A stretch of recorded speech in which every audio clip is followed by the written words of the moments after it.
You know, warm weather signals outdoor events, from baseball to picnics. It also marks the beginning of mosquito season. In fact, this is considered peak season for those pesky little insects, but they can be more than just irritating. They can be deadly. Our next two guests know all too well about the dangers of mosquitoes. Joining us is Kimberly King and her 11-year-old daughter, Ashley Wing. Nice to see both of you this morning. We're so glad you could come in. Kimberly, let's start with you. Why is it that you're so familiar with how dangerous mosquitoes can be? I lost my daughter Adriana 4 years ago to Eastern cleft-line encephalitis. She was just 5 at the time? She was just 5, and the disease is completely devastating. It took her life within 8 days. Within 8 days. I was reading about that, and it's shocking. It's absolutely shocking. Prior to this, she's a healthy little girl. We even have pictures of her. There she is, just out, you know, doing what little 5-year-olds do. Yes, that was her 18 hours before her first seizure, and within the next 48 hours she was in a coma, and we knew she only had a 50-50 chance of survival. She would have either been a brain dead and severely handicapped, or it was time to pull the plug. Right. Now, Kimberly, where do you think she came in contact with this mosquito? Does anybody have any ideas? With her travel history we did with the Department of Public Health, it could have been anywhere between North Fork, Bristol, and Plymouth County. They're the 3 most dangerous counties in the state. And why is that?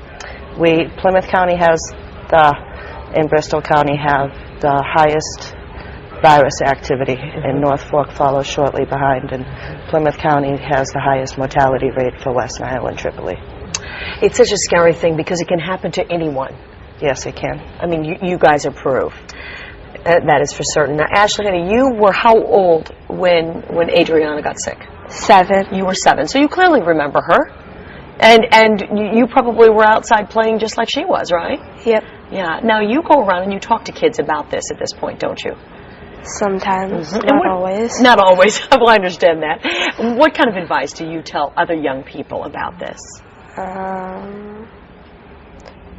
Probably to, use repellent and, stay, and be aware. Sure, absolutely. Which is the message that, Kimberly, you're out trying to push as hard as you can. Yes. Repellent, certainly. When do you suggest that you put that on your children? How quickly? At your peak, early mornings, dusk, and you want to make sure that you follow the label and read the directions and reapply as often it tells you to. Sure. And to use it correctly. And never use a product that contains a DEET and a sunscreen mixed together, because both active ingredients cancel themselves out. Always want to apply sunscreen first and then your repellent. I'm so glad you just said that, because that's something I do not know, and I'm sure there's a lot of people at home who don't know that as well. That is very important. Also, and maybe it's due to those counties that we're talking about, there's a lot of standing water in those areas. That's a huge issue, isn't it? Yes. Cannot have standing water in your yard. No standing water in your yard, and mosquitoes only need 1/8 of an inch of water to breed, so you want to make sure that you're eliminating all standing water, cleaning out your gutters, emptying your bird bath once a week, not leaving your kids' toys or strollers out to collect water. Even flower pots that are out to collect, you want to make sure that you tip them once a week. And we just mentioned as we went into this segment that this is peak season, but peak season, it goes for a long time. We'll go until the first frost of the year. So we're talking about possibly late October. Yes. Yeah. My kids play sports, and I always think about that in the fall, because they're out playing sports in the evenings, and it can be really nasty. But you got to start that immediately, and it's got to continue right on through. Yes. Yeah, absolutely. What are you doing to try to help other families?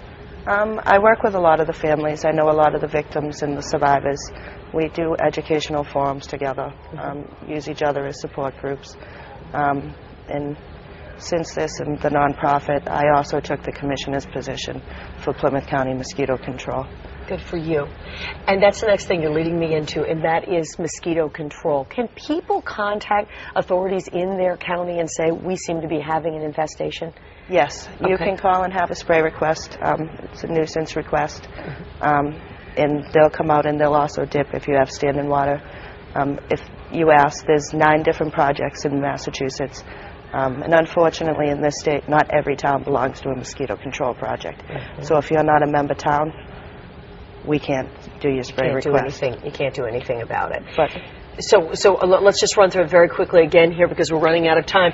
You have to get the standing water, the repellent, and contact someone if you need to be sprayed. Yes. All right. There's an event coming up. We want to tell you about it very quickly here. It is coming up on Thursday night. It's a Triple E and West Nile Virus Forum.